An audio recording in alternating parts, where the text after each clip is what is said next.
Today is October 14th, 2007. We're in the historic Stockyards District in Fort Worth, Texas, and I am interviewing my dad. Thanks, Dad, so much for doing this. So you were born in Iran, in Qazvin, Iran. Can you tell me a little bit so that our grandchildren's grandchildren can know what it was like for you? Because I think about Lily and Aaron, our twins now, your grandchildren, and them being 7, and I want them to know what it was like for you as a 7-year-old in Iran. I was born in Qazvin, as you said, which is 90 miles northwest of Tehran, and I went to school, grade school in Qazvin, but there were lots of persecution of the Baha'is in Iran. So I was under tremendous psychological pressure. But wait, but you were telling me that as a kid growing up that you would get beat up. Yes, in the alleys, the streets, the Muslim kids used to gang up on us, and like they had, let's go and beat all the Baha'i kids today, and they used to gang up on us, and we had to fight or flee. And so most of the time I flee so that I didn't get beat up. That was the condition of the persecution of the minorities, especially the members of the Baha'i faith in Iran, which still is existing today. So then I decided to go to Germany for engineering university in Stuttgart. But when you were a kid in Iran and you had all those experiences, was there anything driving you to want to leave? Yes, exactly. Because of the persecution, I always felt that I am disadvantaged, and I said to myself, "Why me? Why here?" So I always had the desire to leave Iran, just get out of it, because I felt this is not going to get any better. And if you stay there, you live there, you have to put up with the persecution. I always wanted to, one way or another, to get out of that country, which the education in a foreign country like in Germany, that was a good option for me to get out of Iran and get out of that persecution.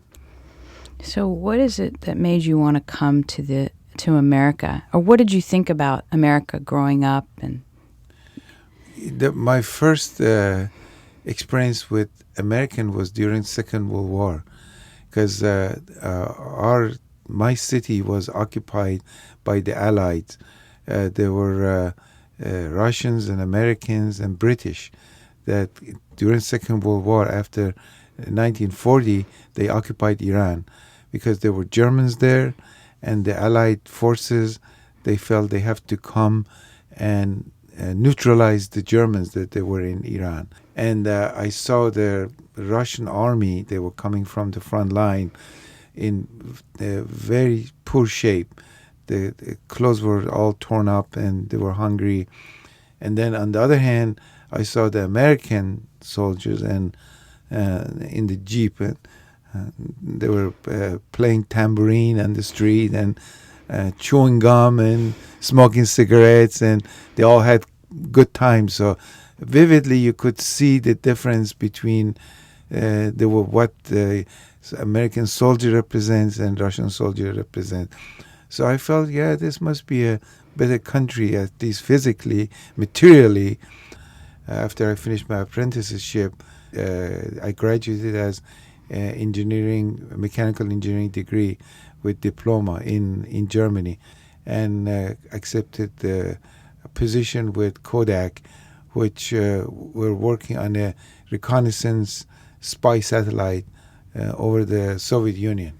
That was my first job. I worked for Kodak 3 years, and then I changed my job to Xerox, and then they moved from Rochester, New York to Dallas, Texas, because they were building a new plant, and it took me only 30 seconds to accept the move because of so much ice and snow in Rochester.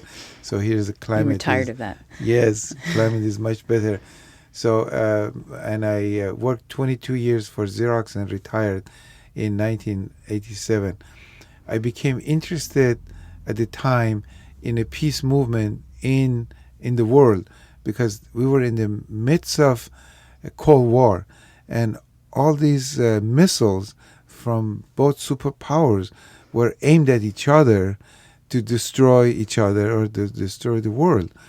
So at the time, I felt I know how Americans feel about Soviets, but I didn't know how Soviets feel about Americans. So I joined the peace movement, and we went with a group of peace activists to Russia. So I came back and had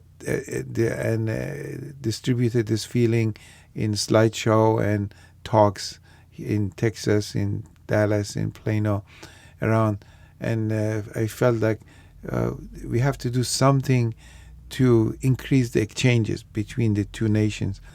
So I started the Sister City program in Plano, which is a friendship exchange program between the city administration of United Cities and foreign cities in foreign countries. But it wasn't easy because in Plano we had more negative feeling than in Russia because other people came to city council. They said, we don't want any Russians come to Plano because they're all criminals, they're all murderers. I know. I remember we got like hostile phone calls to our house, and you know, people really upset about why are you doing this? Why are you trying to bring Russians to our soil? Yeah, right. John Birch Society and Lyndon LaRouche Society, they came from all over and they pounded on the table. They said, if you bring one Russian to Plano, then all 300 million of them end up here. So first the city council backed out, and then after a while, the world situation changed. The Berlin Wall came down, and the Soviet Union collapsed. And then we brought a delegation of 6 young Russians to Plano. We took them to city council, and they were all blonde and blue-eyed. And so they sat there at Plano City Council, and the Americans looked at them. They said, they look like us. They look just like any one of us. So why should we not let them to come here? The second time that went to city council, they approved starting a sister city relationship between Plano and Ivanova. And as a result, we had many student exchange, teachers exchange, police exchange, firefighters. Last year I went to Morocco, and this year to Egypt, and they started this initiative to improve the relationship between the United States, which are mostly Christian, and Egypt and Morocco, which mostly Muslim, because the aftermath of 9/11, there's lots of misunderstanding between this country and Muslim countries. I look at you, Dad, and you're incredible. You're like, you've got the spirit of an 8-year-old, and I'm such a warrior. You know, how I want to be like you when I get to your age, carefree, be able to see the world and do all these things, save the world, you know, in some small way. How do you do it? What's your advice? Well, participate locally and do universally. So you have to do whatever you can in your local, within your means, but think of the effect that it has overall in the world. So that's my best advice. Also, I feel that I have a positive outlook for the world. Lots of people, they feel like dooms, and you know, the whole world is coming to an end and everything get destroyed. Now I think that there is a God, there is a creator, and as long as there is a God, there will be human beings. And as a humanity, we may go through these phases of hardship and destruction, but we'll come out of it. just concentrate on the positive things in life, and not be so concerned about negatives and downturns that happens to you or the society, because that's what wears you down. That's all negative energy. So you have to get away from that and then get into positive things that is always uplifting. Always to see some good thing came out of your efforts. That'd be the best thing you can do for yourself and your family. What do you want people to remember about you? I think what I want to remember, that whatever I did, it was not for my selfish reason, but to help my surrounding, my family in the first place, and then the community. So I helped to build a Baha'i Center in Plano, and the greatest joy I get is when I see people are using it. There are multitude of people come inside this beautiful worship place. They enjoy it, and this is the best reward I can get, because I see it's helping the community as a whole, the neighborhood, the city, and the whole DFW area, Dallas-Fort Worth area. That's the way I like people think that I spend the last years of my life to contribute to a building that it is going to be used maybe for 100 years or maybe 200 years, is there for the betterment of the community. Okay. Thank you both for coming in and sharing your stories. So what do you think? How was it?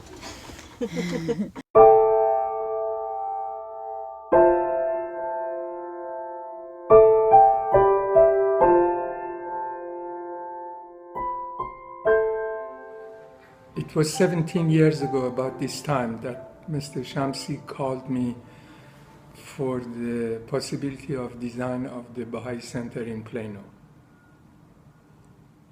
During the construction of the building, design and the construction of the building, we developed a very close friendship. And his selfless, devout, and positive attitude was an example to me. When he came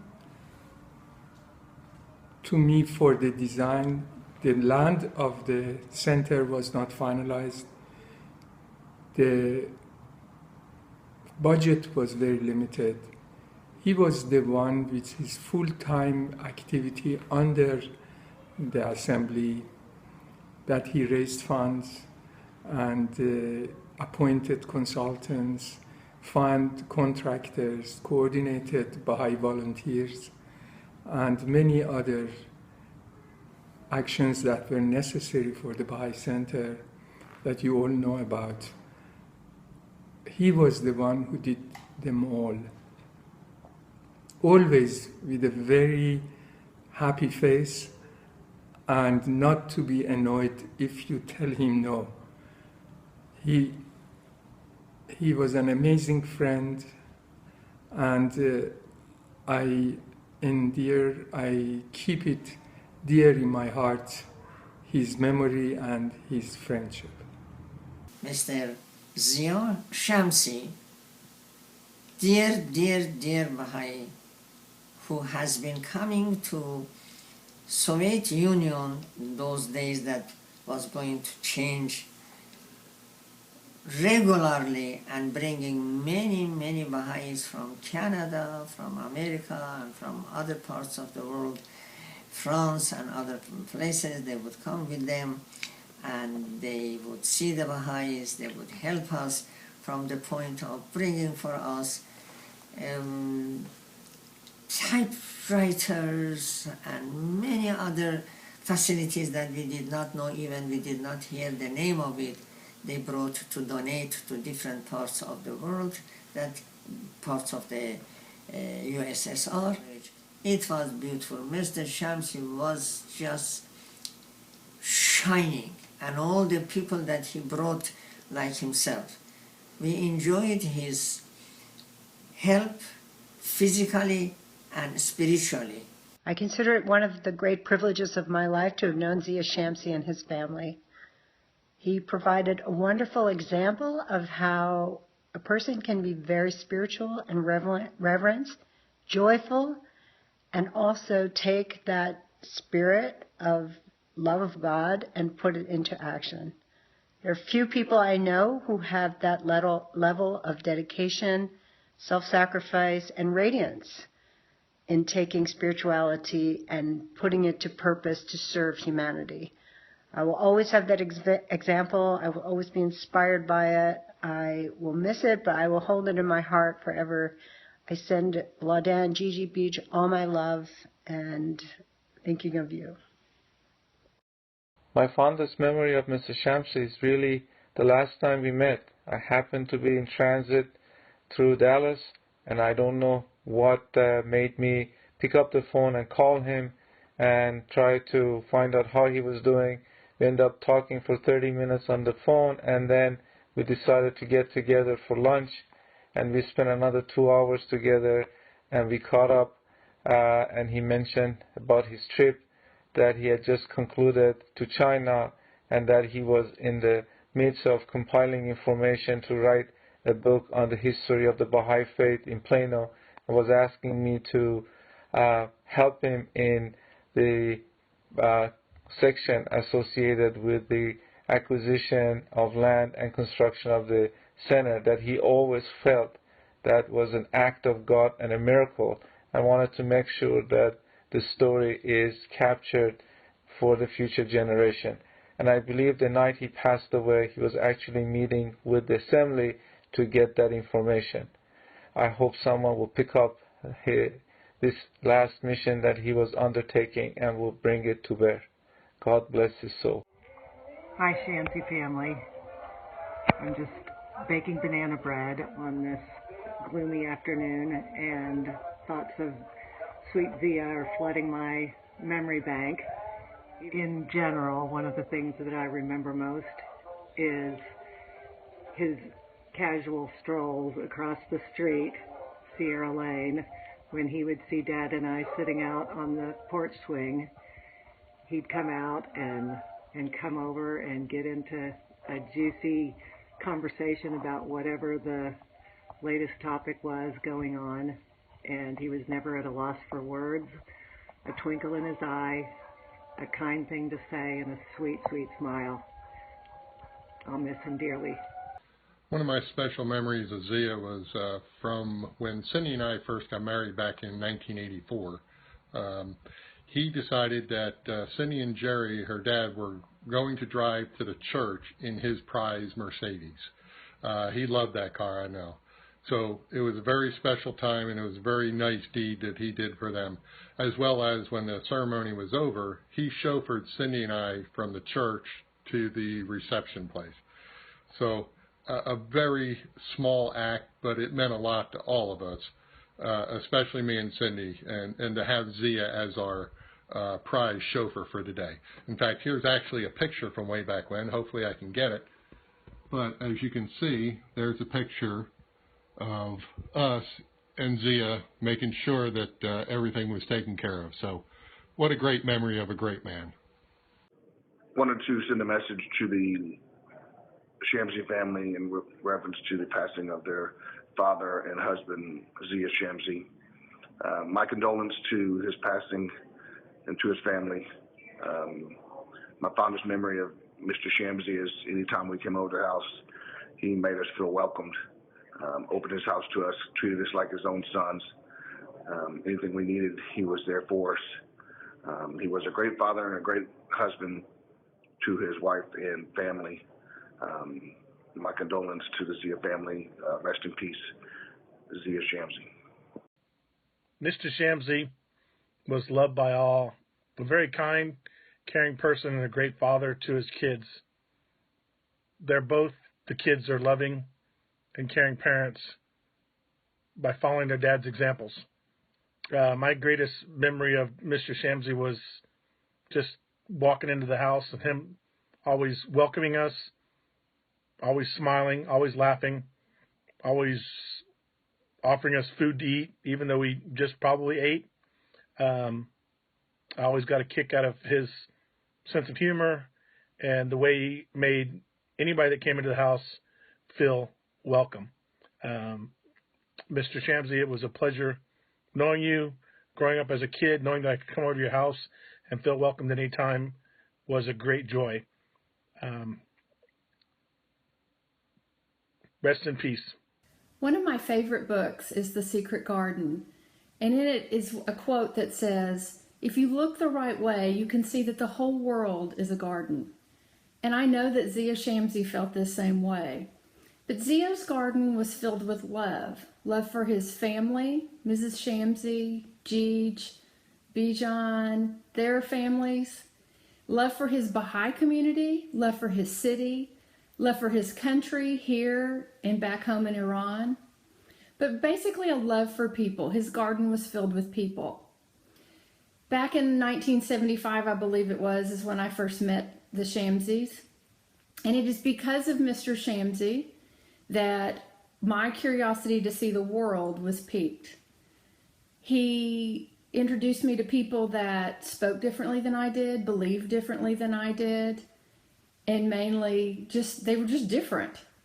And it was because of him that now I have such a love for people of all different cultures. We are all blessed because we knew Zia Shamsy. Thank you for being in our lives, and thank you for making us all part of your garden. We will miss you.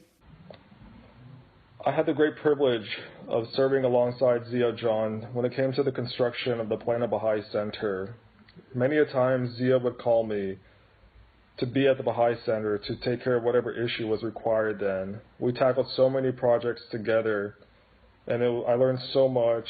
I appreciated his determination, his ability to get the job done, and I know that this Baha'i Center will stand as a beacon for the community, for the city, for the Baha'is of the United States and abroad, because it is of such testimony to the work that Zia dedicated that we should all remember his legacy, his children, his family, his love for others. God bless his soul, and I will continue to pray on his behalf. Thank you.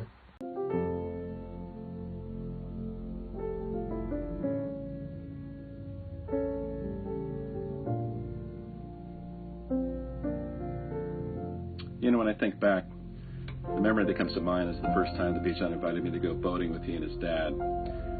Bijan was asked to drive the boat while his dad parked the car in the trailer, and lo and behold, 2 13-year-old boys out in a boat. Something was bound to go wrong, and don't you know, through some distraction off the starboard side, we ended up drifting into the corner of the dock and putting a hole in it. But you know, Bijan's dad didn't get mad. He was like, come on. Almost like he was more disappointed that we couldn't go boating than the hole that was put in the boat. But he's a great dad. I saw it in Gigi and Bijan.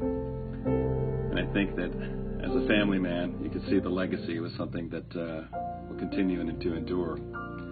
You can see the happiness with his grandchildren, the pride in his son. And I'll always think back to that first day of boating and how that set the standard for what we can all be, a little nicer, a little gentler, and love the ones that we care about most.